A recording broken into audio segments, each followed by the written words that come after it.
Hello students, welcome back to Mandeep education academy YouTube channel. तो बच्चों, class 12th physics chapter 2 के lectures को आगे बढ़ाते हैं और हम बात करने जा रहे हैं आज दो बहुत इंपॉर्टेंट डेरिवेशंस की कि अगर कैपेसिटर की प्लेट्स के बीच में एक कंडक्टिंग स्लैब डाल दी जाए तो उसका कैपेसिटेंस क्या होगा, या एक डाई इलेक्ट्रिक स्लैब डाल दी जाए तो उसका कैपेसिटेंस क्या होगा। लेकिन कंडक्टिंग तो आपको पता है कि क्या होता है, ये डाई इलेक्ट्रिक क्या होता है। तो चलो सारी चीजें डिस्कस करेंगे इस लेक्चर में। सबसे पहले हम लोग बात करते हैं कि अगर हम एक कैपेसिटर की प्लेट्स के बीच में एक कंडक्टिंग मटेरियल की स्लैब डाल दें। ये देखो, ये कैपेसिटर है, कैपेसिटर की प्लेट्स के बीच में डिस्टेंस है d, और यहां पे हमने एक कंडक्टिंग मटेरियल की स्लैब डाल दी जिस स्लैब की थिकनेस है t। पूरा फिट करके नहीं डाली, ठीक है, गैप छोड़ के डाली है। तो ये गैप हमने यहां से छोड़ दिया, स्लैब की थिकनेस है t। आप जानते हो कि कैपेसिटर की एक प्लेट पॉजिटिवली चार्ज है, एक प्लेट नेगेटिवली चार्ज है। अब पॉजिटिव से नेगेटिव की तरफ आपको पता है कैपेसिटर की प्लेट्स के बीच में एक इलेक्ट्रिक फील्ड होती है।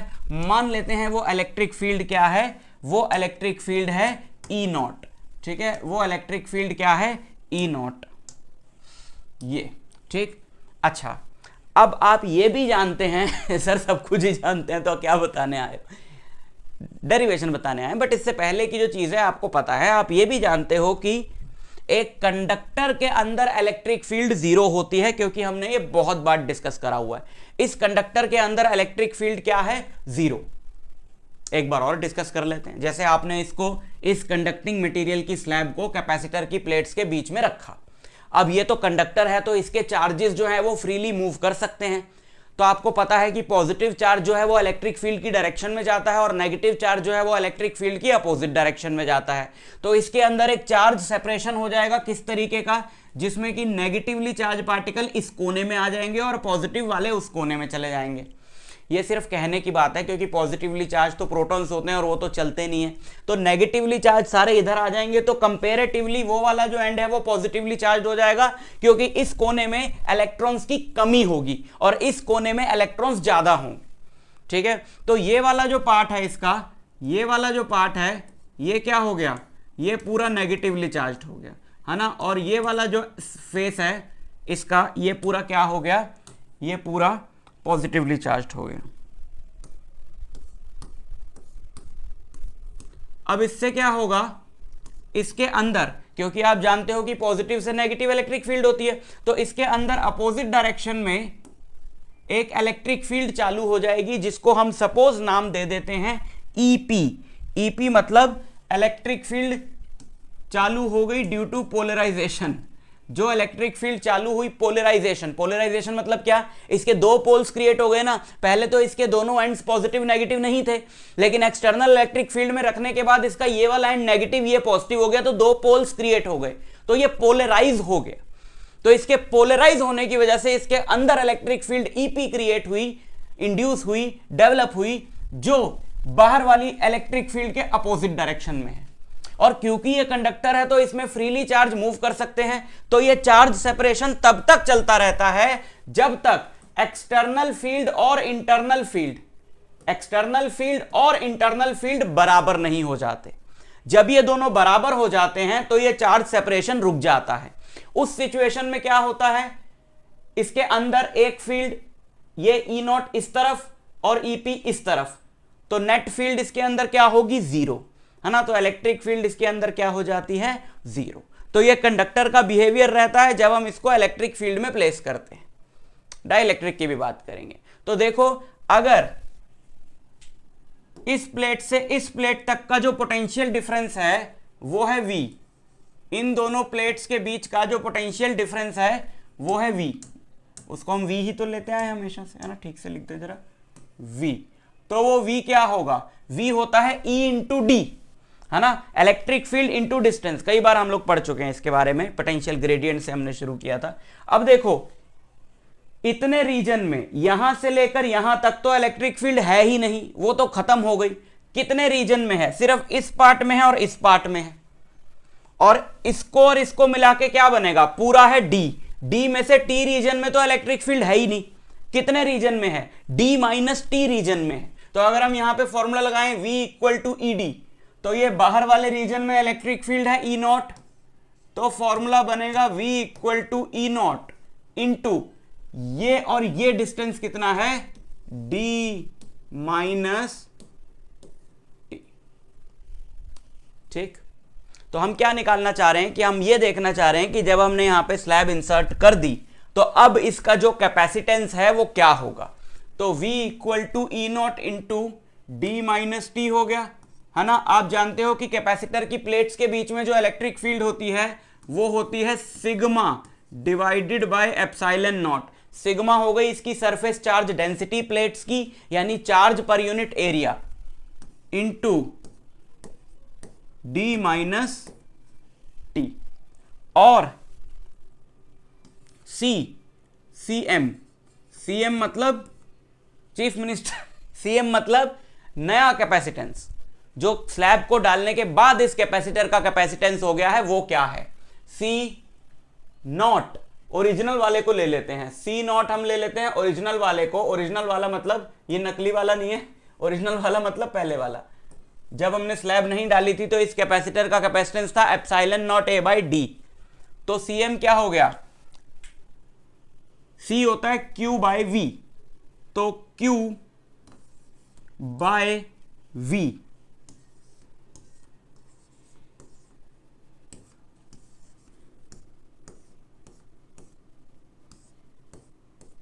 ठीक। सिग्मा क्या होता है, सिग्मा होता है क्यू बाय ए, तो इस सिग्मा की जगह हमने लिखा Q by A into epsilon naught D minus T. Q से क्यू कट गया, एप्सिलॉन नॉट ए ऊपर चला गया, तो C M is epsilon naught A upon, ये एप्सिलॉन नॉट ए ऊपर चला गया, डी माइनस टी। तो ये हो जाएगा इसका कैपेसिटेंस, इसका कैपेसिटेंस ये हो जाएगा। अब आप जरा ध्यान से देखो कि अगर हम लोग सी नॉट और सी एम को कंपेयर करें, अगर हम सी नॉट और सी एम को कंपेयर करें तो हम ये देखेंगे दोनों का न्यूमरेटर एप्सिलॉन नॉट ए सेम है, लेकिन डिनोमिनेटर इसका डी है जबकि इसका थोड़ा कम है क्योंकि डी में से कुछ सब्ट्रैक्ट हो रहा है। तो इसका और इसका न्यूमरेटर कम है जबकि इसका और इसका न्यूमरेटर बराबर है जबकि इसका डिनोमिनेटर छोटा है। अगर इसका डिनोमिनेटर छोटा है तो ऑब्वियसली ये फ्रैक्शन बड़ी हुई, therefore we can write C M is greater than C naught, C M is greater than C naught. यानी इस तरीके से एक कंडक्टिंग स्लैब डालने पर इसका जो कैपेसिटेंस है वो बढ़ जाएगा, और T जितना ज्यादा होगा D में से उतनी बड़ी वैल्यू सब्ट्रैक्ट होगी, तो डिनोमिनेटर और छोटा हो जाएगा तो फ्रैक्शन यानी CM और बड़ी हो जाएगी। तो जितनी ज्यादा इस स्लैब की थिकनेस होगी उतनी ही ज्यादा कैपेसिटी बढ़ जाएगी कैपेसिटर की, ठीक है। और सपोज अगर D और T बराबर हो जाएं, D और T बराबर हो जाए तो नीचे डिनोमिनेटर में D माइनस डी क्या हो जाएगा, जीरो। डिनोमिनेटर में जीरो आ गया तो हम लोग बोल सकते हैं कि CM क्या हो जाएगा, CM हो जाएगा इनफिनिटी। इनफिनिटी का मतलब क्या है, infinite capacity, charge infinite store कर सकता है वो, तो बहुत ही बढ़िया बात है। नहीं, यहां पे इन्फिनिटी आने का मतलब क्या है कि जब आप सोचो कि इसकी जो प्लेट्स है वो तो वैसे ही मेटेलिक हैं और आपने D के बराबर थिकनेस की स्लैब अंदर डाल दी, अब आपने D के बराबर थिकनेस की स्लैब अंदर डाल दी और वो भी कंडक्टिंग है, तो ये तो पूरा एक ब्लॉक ही बन गया ना कंडक्टर का, और ये वायर्स भी कंडक्टर है, तो ये कंडक्ट करने लगता है चार्ज को। आपने इधर से चार्ज दिया, उधर से उसने निकाल दी। आप सोचो एक बाल्टी है और उस बाल्टी में बेस नहीं है ना, यहाँ बेस में छेद है, तो आप सोचोगे यार ये तो पानी डाले जा रहा हूं, तो क्या इस बाल्टी की कैपेसिटी इनफाइनाइट है क्योंकि इसमें तो जितना मर्जी पानी डाल दो? नहीं, क्योंकि आप पानी डाल रहे हो दूसरी तरफ से निकले भी जा रहा है, इसलिए आप इनफाइनाइट डाले जा रहे हो, है ना। समझ में आई बात? तो ये फॉर्मूला याद रखो, बहुत ही इंपॉर्टेंट है कि जब स्लैब हम डाल दें कंडक्टिंग स्लैब तो कैपेसिटेंस हो जाता है ये। अब बात करते हैं कि डाई इलेक्ट्रिक स्लैब डालेंगे तो क्या होगा। लेकिन सर डाई इलेक्ट्रिक होता क्या है, सुनो ध्यान से बताते हैं। डाई इलेक्ट्रिक होते हैं दो तरह के। सर बता तो दो होता क्या डाई इलेक्ट्रिक, बता रहा हूं। अभी के लिए आप मान लो कि डाई इलेक्ट्रिक जो है वो इंसुलेटर ही होता है। एक हो गया कंडक्टिंग स्लैब और दूसरी हो गई इंसुलेटिंग स्लैब, बस एक थोड़ा सा फर्क होता है, उस फर्क को हम जान लेते हैं।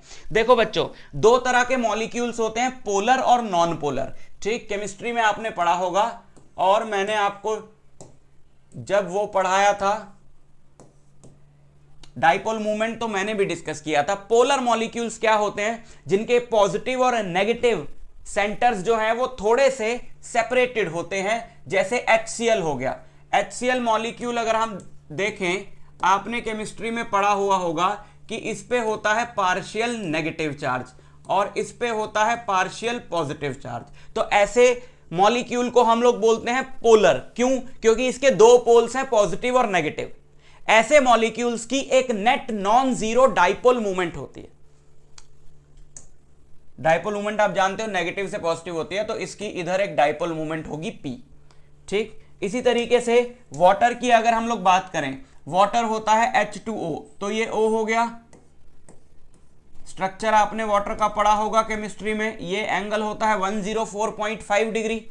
तो यहां पर इस हाइड्रोजन पे पार्शियल पॉजिटिव चार्ज होता है, इस हाइड्रोजन पे पार्शियल पॉजिटिव चार्ज होता है, ऑक्सीजन पे पार्शियल नेगेटिव चार्ज होता है। और इस बॉन्ड की डाइपोल मूवमेंट नेगेटिव से पॉजिटिव इधर हुई, इस बॉन्ड की डाइपोल मूवमेंट नेगेटिव से पॉजिटिव इधर हुई। और क्योंकि डाइपोल मूवमेंट होती है वेक्टर क्वांटिटी, तो दो वेक्टर ऐसे बने तो उनका रिजल्टेंट आएगा इधर, तो इसकी भी एक इधर रिजल्टेंट डाइपोल मूवमेंट बनी P। तो जिसकी भी एक net non zero dipole movement आती है, दैट इज पोलर मॉलिक्यूल। और दूसरे होते हैं नॉन पोलर, जिनके पॉजिटिव और नेगेटिव सेंटर्स जो हैं वो कोइंसाइड करते हैं, या हम लोग बोलें कि जिनके पॉजिटिव और नेगेटिव सेंटर्स ही नहीं होते हैं, नॉन पोलर। नॉन पोलर जैसे फॉर एग्जांपल H2 मॉलिक्यूल जो है वो नॉन पोलर है। क्यों भाई? इसमें तो क्लोरीन की इलेक्ट्रोनेगेटिविटी ज्यादा थी, तो इस बॉन्ड के जो इलेक्ट्रॉन्स है वो हल्का सा क्लोरीन की तरफ होते हैं, जिससे इस पे पार्शियल नेगेटिव चार्ज आ जाता है और इस पे पार्शियल पॉजिटिव चार्ज आ जाता है। लेकिन H2 मॉलिक्यूल की अगर हम लोग बात करें, या Cl2 मॉलिक्यूल की हम लोग बात करें, या O2 मॉलिक्यूल की हम लोग बात करें, इनके इसमें जैसे क्लोरीन की बात करें तो दोनों ही Cl है। अब दोनों ही Cl हैं, तो जो बॉन्ड के इलेक्ट्रॉन्स है ना वो इधर जाएंगे ना इधर जाएंगे, बीच में रहेंगे, तो ना इस पे पॉजिटिव चार्ज आएगा ना इस पे नेगेटिव चार्ज आएगा। किसी पे भी पॉजिटिव या नेगेटिव चार्ज नहीं आएगा, यानी इनमें पोल्स क्रिएट ही नहीं होंगे। इसलिए हम बोलते हैं कि ये नॉन पोलर है। ठीक है, इनमें पोल्स ही क्रिएट नहीं होते। एक और, तो इनकी कोई डाइपोल मूवमेंट नहीं होगी, क्योंकि कोई पॉजिटिव नेगेटिव है ही नहीं, डाइपोल ही नहीं बन रहा, तो डाइपोल मूवमेंट नहीं होगी। लेकिन एक और तरीके के नॉन पोलर भी हैं, जैसे कार्बन डाइऑक्साइड। यहां डबल बॉन्ड होता है, बट जस्ट मैं एक रेफरेंस के लिए आपको समझा रहा हूं, आइडिया दे रहा हूं, केमिस्ट्री नहीं पढ़ रहे हम यहां पे।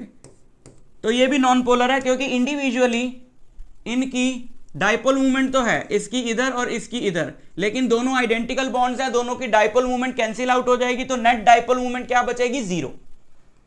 समझ गए? तो ये पोलर और ये नॉन पोलर। अब क्या होता है कि जब ऐसे किसी भी इंसुलेटर को, जो पोलर या नॉन पोलर इस तरीके के मॉलिक्यूल से बना है, अगर हम एक्सटर्नल इलेक्ट्रिक फील्ड में रखते हैं, सबसे पहले हम लोग बात करते हैं कि नॉन पोलर के साथ क्या होता है ना। मैं अगर एक्सटर्नल इलेक्ट्रिक फील्ड में रख दूं नॉन पोलर डाई इलेक्ट्रिक को, ये हमारे पास जैसे ये कैपेसिटर की प्लेट्स हैं, या कोई भी दो प्लेट्स हैं मेटेलिक, और ये पॉजिटिवली चार्ज है, ये वाली जो प्लेट है वो पॉजिटिवली चार्ज है, और ये वाली जो प्लेट है वो नेगेटिवली चार्ज। ठीक है, तो यहां पर अंदर एक इलेक्ट्रिक फील्ड होगी पॉजिटिव से नेगेटिव। ठीक है, अब क्या है कि इसमें हमने एक रख दिया स्लैब, ये, और ये बना है किसका? नॉन पोलर डाई इलेक्ट्रिक्स, जिस अभी जो नीचे तुमको बताए नॉन पोलर डाई इलेक्ट्रिक है ये जो स्लैब है ऐसे मटेरियल की, जिसके अंदर के मॉलिक्यूल्स जो हैं वो नॉन पोलर हैं। अब क्या होगा, इस पॉजिटिव की अट्रैक्शन से और इस नेगेटिव की अट्रैक्शन से, भाई नॉन पोलर है नॉन पोलर है तो उसके जो बॉन्ड के दोनों इलेक्ट्रॉन्स हैं, नॉन पोलर है तो ये रहा एक एटम उस मॉलिक्यूल का, ये रहा दूसरा एटम, तो इसके जो बॉन्ड के जो दोनों इलेक्ट्रॉन्स हैं वो ठीक सेंटर में हैं, लेकिन इलेक्ट्रॉन तो नेगेटिवली चार्ज होता है। अब क्या होगा कि जब आप उसको ऐसी इलेक्ट्रिक फील्ड में रखोगे तो इस नेगेटिव से दूर इलेक्ट्रॉन भागेगा और इस तरफ सेटल हो जाएगा, है ना, हल्का सा इन इलेक्ट्रॉन्स की जो बॉन्ड के इलेक्ट्रॉन्स है इस तरफ डिस्प्लेसमेंट हो जाएगी, तो इस तरफ वाला एंड हल्का सा नेगेटिवली चार्ज हो जाएगा, तो उस तरफ वाला पॉजिटिवली चार्ज हो जाएगा, है ना। तो जो पॉजिटिव और नेगेटिव सेंटर्स जिन मॉलिक्यूल्स के कोइंसाइड कर रहे थे in the absence of electric field की प्रेजेंस में उनके पॉजिटिव और नेगेटिव सेंटर्स थोड़े से सेपरेट हो गए, इस तरीके का दिखेगा फिर ये कुछ। इसके अंदर के जो मॉलिक्यूल्स हैं ये जिनमें पहले पॉजिटिव नेगेटिव सेंटर्स कोइंसाइड कर रहे थे, अब ये मॉलिक्यूल्स की जो पिक्चर है वो कुछ ऐसी दिखेगी कि इसके अंदर के इस तरफ हो जाएगा इनका नेगेटिव सेंटर और इस तरफ हो जाएगा पॉजिटिव सेंटर, नेगेटिव वाली साइड की तरफ,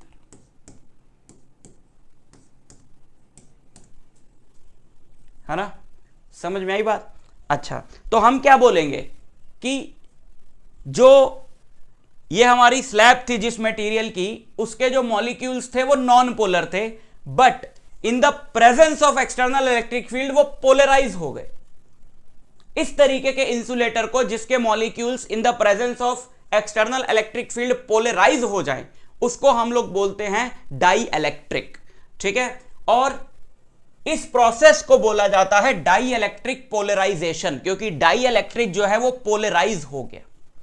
यहां पर बात चल रही है नॉन पोलर की, ठीक। तो इसके अंदर एक नेट डाइपोल मूवमेंट पैदा हो जाती है, हर एक मॉलिक्यूल की अपनी एक नेट डाइपोल मूवमेंट पैदा होगी, और वो किस तरफ होगी, देखो वो किस तरफ होगी, डाइपोल मूवमेंट होती है नेगेटिव से पॉजिटिव, तो इसकी डाइपोल मूवमेंट इधर होगी, इसकी इधर होगी, इसकी इधर होगी, इसकी इधर होगी, इसकी इधर होगी, इसकी इधर होगी, इसकी इधर होगी, इसकी इधर होगी, और हम देख रहे हैं कि जो एक्सटर्नल इलेक्ट्रिक फील्ड है वो भी इधर है, यानी कि एक्सटर्नल इलेक्ट्रिक फील्ड की डायरेक्शन में इसके अंदर एक नेट डाइपोल मूवमेंट इंड्यूस हो जाती है जो एक्सटर्नल इलेक्ट्रिक फील्ड की एब्सेंस में नहीं थी। एक्सटर्नल इलेक्ट्रिक फील्ड की प्रेजेंस में इसके अंदर एक नेट डाइपोल मूवमेंट इंड्यूस हो जाती है जो एक्सटर्नल इलेक्ट्रिक फील्ड की एब्सेंस में नहीं थी, ठीक है। तो ये क्या हो जाता है, पोलराइज हो जाता है, ओके। अच्छा, अब देखो अगर मैं पूरी पिक्चर आपको दिखाऊं तो यहां पर एक बात समझने वाली है। ये एक्सटर्नल इलेक्ट्रिक फील्ड थी हमारी, ये एक्सटर्नल इलेक्ट्रिक फील्ड थी ई नॉट जो हमने लगाई, ठीक है। तो इसमें ये इस तरीके से पोलराइज हो गए। अब पोलराइज होने पे क्या बना, जो एडजेसेंट मॉलिक्यूल हैं, अब जैसे इसका ये पॉजिटिव एंड है तो एडजेसेंट वाले का इस तरफ नेगेटिव होगा, तो ये पॉजिटिव उस नेगेटिव को न्यूट्रलाइज कर देगा, ये पॉजिटिव इस नेगेटिव को कर देगा, ये पॉजिटिव इस नेगेटिव को, ये पॉजिटिव इस नेगेटिव को। तो इस तरीके से अगर हम इसका कोई भी एक वॉल्यूम लें तो उस वॉल्यूम का जो नेट चार्ज होगा वो जीरो होगा, क्योंकि पॉजिटिव और नेगेटिव एक दूसरे को क्या कर देंगे, न्यूट्रलाइज कर देंगे। लेकिन अगर तुम देखो कि यहां आखिरी में इस मॉलिक्यूल के नेगेटिव नेगेटिव, इन मॉलिक्यूल्स के सबके नेगेटिव नेगेटिव नेगेटिव नेगेटिव बच गए और इनके पॉजिटिव पॉजिटिव पॉजिटिव पॉजिटिव बच गए, जिनको न्यूट्रलाइज करने वाला कोई नहीं है ना भाई। इसने इसको कर दिया, इसने इसको कर दिया, इसने इसको कर दिया, इसने इसको कर दिया, इसको कौन करेगा, इसको कौन करेगा या इसको कौन करेगा, तो ये सारे तो बच गए और इधर ये सारे बच गए।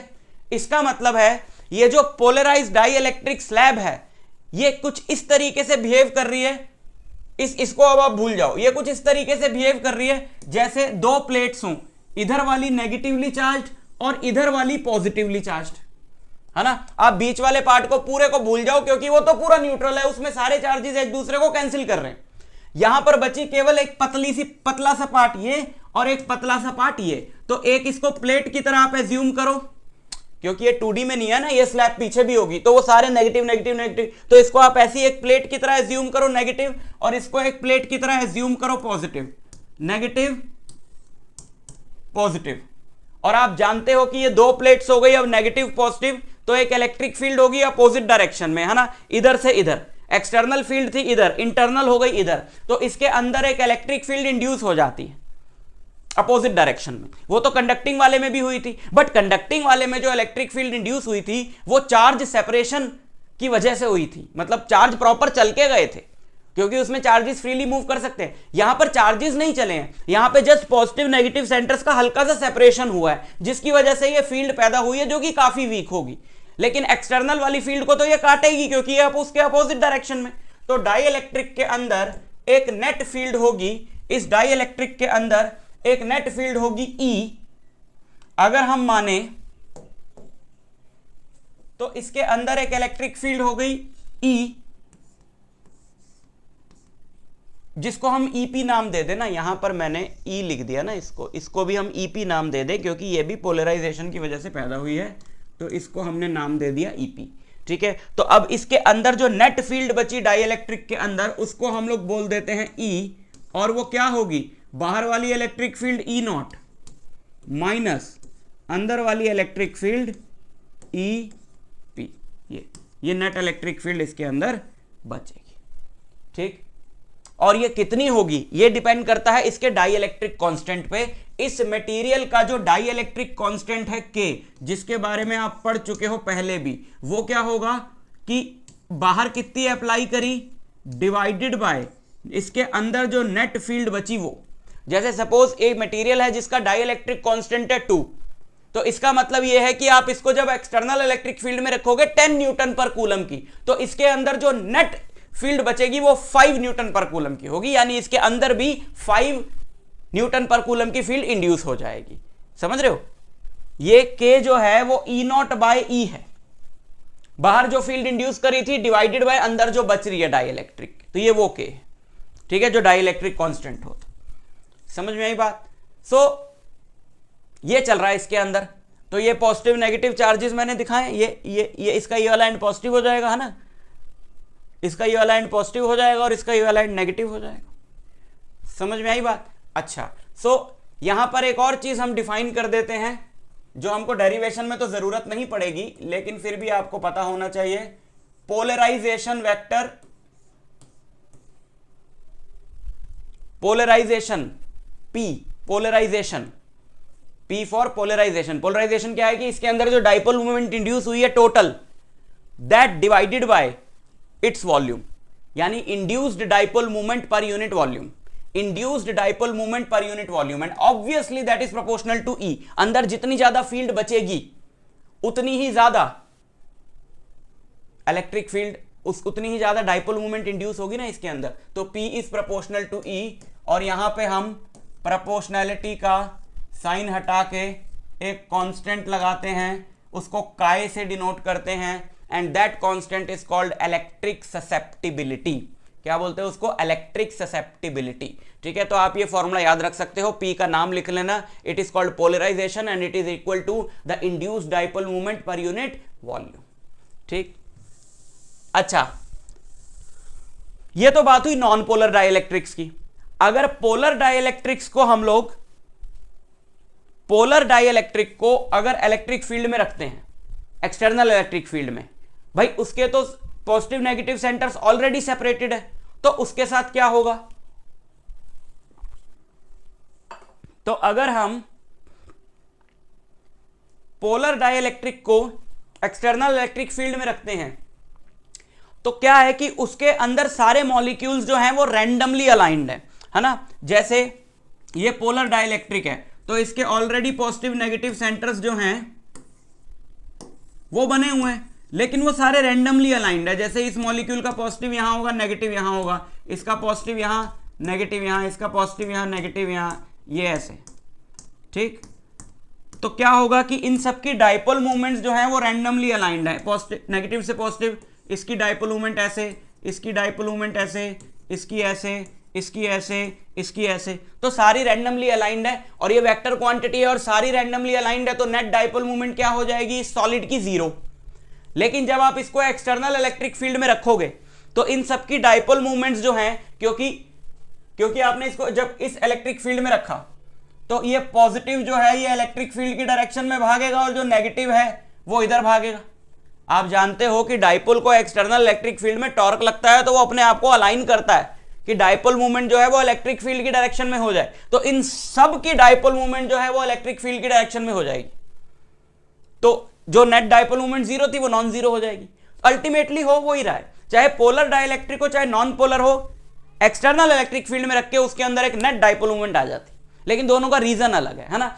ये रैंडमली क्यों अलाइंड है, क्योंकि डाइलेक्ट्रिक कहीं रखा है, कमरे में कहीं रखा है, वहां का कुछ टेम्परेचर है, तो उस टेम्परेचर की वजह से इनके अंदर थर्मल एनर्जी है, वो थर्मल एनर्जी इनको रैंडमली अलाइन करती है।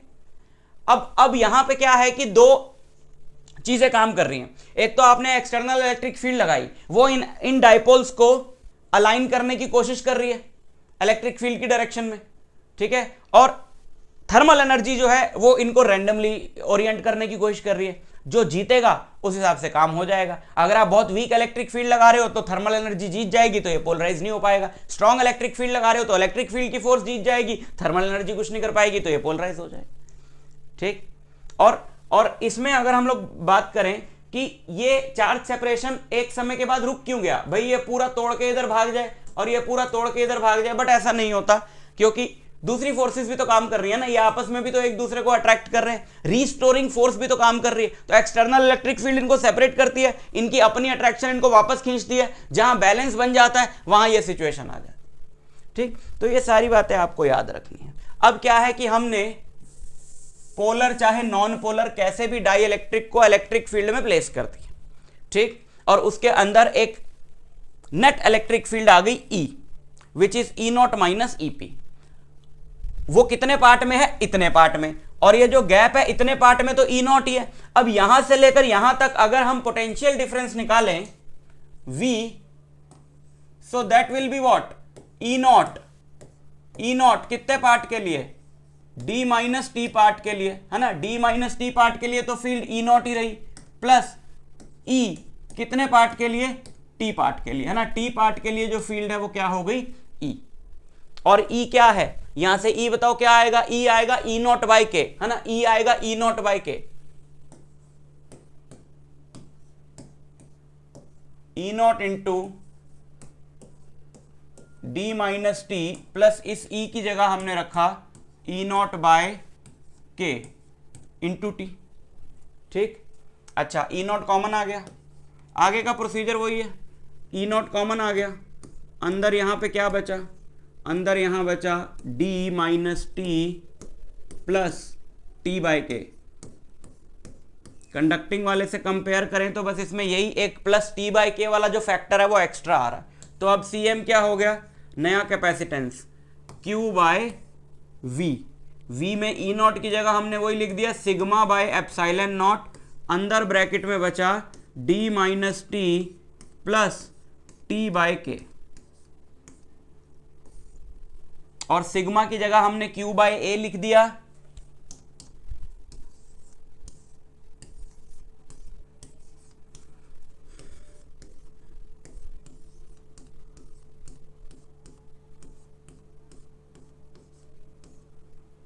Q से Q कटा, एप्सिलॉन नॉट ए ऊपर चला गया, तो Cm हो गया epsilon naught A upon D minus T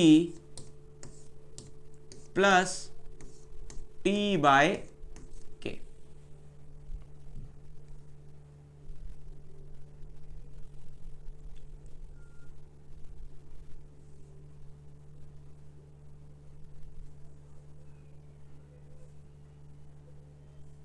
ठीक है, सो फाइनल रिजल्ट जो हमें मिला वो है ये। तो जो कंडक्टिंग स्लैब थी उसके लिए हमको क्या मिला था, Cm equal to epsilon naught A upon D minus T, और डाई इलेक्ट्रिक स्लैब के लिए हमको मिला है epsilon naught A upon D minus T plus T by K. यानी कि अगर हम लोग कंपेयर करें तीनों का, कि जब हमने स्लैब डाली ही नहीं थी तब क्या कैपेसिटेंस था, और जब हमने कंडक्टिंग स्लैब डाली तब क्या कैपेसिटेंस था, और जब हमने उतनी ही थिकनेस की डाई इलेक्ट्रिक स्लैब डाली तब क्या कैपेसिटेंस था, तो क्या रिलेशन आएगा बच्चों, देखो epsilon naught A by D, है ना, बिना स्लैब के तो था epsilon naught A by D, तो इसका डिनोमिनेटर तो सबसे ज्यादा है, इसका डिनोमिनेटर सबसे कम है क्योंकि इसमें टी सब्ट्रैक्ट हो रहा है, और इसका डिनोमिनेटर बीच में है क्योंकि टी सब्ट्रैक्ट तो हो रहा है लेकिन कुछ ऐड भी हो रहा है, और जो ऐड हो रहा है वो सब्ट्रैक्ट होने वाले से कम है, क्योंकि वो सब्ट्रैक्ट हो रहा है t और ऐड हो रहा है t बाई के, and k is always greater than 1, तो ये टर्म जो है वो t से छोटी होगी। तो सबसे कम कैपेसिटेंस होता है जब एयर होती है प्लेट्स के बीच में, फिर थोड़ा बढ़ जाता है जब हम लोग डाई इलेक्ट्रिक स्लैब डालते हैं, और बढ़ जाता है जब कंडक्टिंग स्लैब डालते हैं। ठीक है, समझ में आई बात? ओके। और कंडक्टर का के इंफिनिटी होता है, तो यहां इंफिनिटी डालोगे ये 0 हो जाएगा, तो आपको कंडक्टर वाला फॉर्मूला मिल जाएगा। और अगर हम यहां पर भी वही रिजल्ट निकालना चाहें कि d और t बराबर रख दें, t जो है वो d के बराबर रख दे, तो d minus D 0 plus D by के, तो ये k ऊपर चला जाएगा, तो cm हो जाएगा व्हाट, cm हो जाएगा k ऊपर चला जाएगा k epsilon not a by D. और ये फॉर्मूला तो अपने को पहले से ही पता है, क्योंकि जब पूरा फिल हो जाएगा तो वही बात हो गई ना कि कैपेसिटर की प्लेट्स के बीच में एयर नहीं है, कोई और मटेरियल है, तो कोई और मटेरियल है तो उसका कैपेसिटेंस क्या होता है, k epsilon not a by D होता। समझ में आई बात? तो ये डेरिवेशंस बड़े ही इंपॉर्टेंट हैं, और सिंपल न्यूमेरिकल इसके ऊपर आपको मिल जाएंगे बुक्स के अंदर, जहां पर डी दे रखा है, टी दे रखा है कि इतने थिकनेस की स्लैब है, डाइलेक्ट्रिक है, कंडक्टिंग है, उसका के दे रखा है, तो आप उनको प्रैक्टिस कर लेना। मैं एनसीईआरटी की एक्सरसाइज कराऊंगा अभी, उसमें तो ये क्वेश्चंस हैं, तो वहां पे मैं प्रैक्टिस करा दूंगा। ये डेरिवेशन दोनों बड़े इंपॉर्टेंट है, इनको प्रिपेयर कर लेना। मैं आपसे मिलता हूं नेक्स्ट लेक्चर में, तब तक के लिए ऑल द वेरी बेस्ट।